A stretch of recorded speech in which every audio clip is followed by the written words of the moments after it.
The top Catholic official in Bangladesh hopes Pope Francis' visit there and to Myanmar will bolster moves to alleviate the Rohingya refugee crisis that has put the neighbouring nations in the global spotlight. Despite last week's deal to return to Myanmar some of the hundreds of thousands of people housed in the world's largest refugee camp, on the Bangladesh side of the border, Cardinal Patrick D'Rozario warns that the situation remains both explosive and tough to resolve. "I am hopeful the Rohingya can be returned to Myanmar," D'Rozario, the Archbishop of Dhaka, told AFP in an interview ahead of Francis' visit. Read more. Pope Francis to hold separate meetings with Rohingya Muslims. Myanmar leader Aung San Suu Kyi. "If the international community wants it and the Holy Father's visit will prepare the minds and hearts of many," he said. The UN's refugee agency has said the conditions for a safe return of Rohingya to Myanmar's Rakhine state are not in place, and Bangladesh indicated Saturday that the plan was for them to be housed in temporary shelters initially.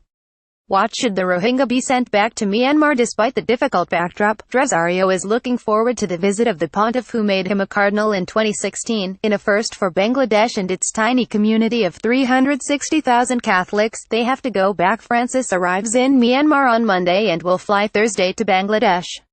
His schedule does not include a visit to the vast refugee camp, but he is due to meet with a small group of Rohingya in Dhaka, the Bangladeshi capital. "The cries of the Rohingya are the cries of humanity," D'Rozario said. "These cries ought to be heard and addressed." Read more. U.S. declares Rohingya crisis is ethnic cleansing. After lengthy review, the Archbishop spent 2 days in the camp himself, speaking to families forced from their homes in Rakhine state by a campaign of orchestrated violence and intimidation condemned as ethnic cleansing by much of the international community. "The main thing is to tell the people we are on your side," he says, adding how he takes inspiration from Francis' oft-repeated description of the Church's role as being like that of a field hospital. Caritas, the Church's humanitarian arm, is helping to feed 40,000 families in the refugee camp, an estimated total of around 300,000 people. Watch. Canadians should care about genocide in Myanmar. Can you imagine a small church like ours working with the Rohingya and taking care of a third of the refugees? Our little church, despite his pride in the pivotal role Bangladesh's small Christian minority has been able to play in the crisis, the Cardinal admits the outlook is not good. Read more. Myanmar leader blames illegal immigration for world's conflicts as country drives out Rohingya. "I don't think Bangladesh can take care of the Rohingya in the long term," he said. "They have to go back, but they will not go back unless there is certainty on their security, their citizenship, their right to land, right to shelter, and also a mental security." Social tensions. The international response for relief has been satisfactory, but how long will it last? For generosity will not continue to flow as it did in the initial phase of the crisis. Overcrowded, impoverished Bangladesh deserves praise for its efforts to accommodate the refugees, D'Rozario added.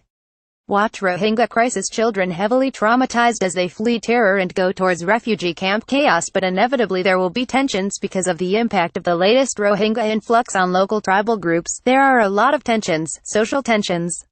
Land is not available. It's a very densely populated country. Physically they don't have any space. I admire the local people for their restraint. The population has more than doubled. Read more. Trudeau has very direct talk with Myanmar's Aung San Suu Kyi on Rohingya crisis. "There are environmental issues with all the trees cut to make shelters. There will be landslides when there is big rain. It is not possible for Bangladesh alone to tackle this. The future looks very bleak.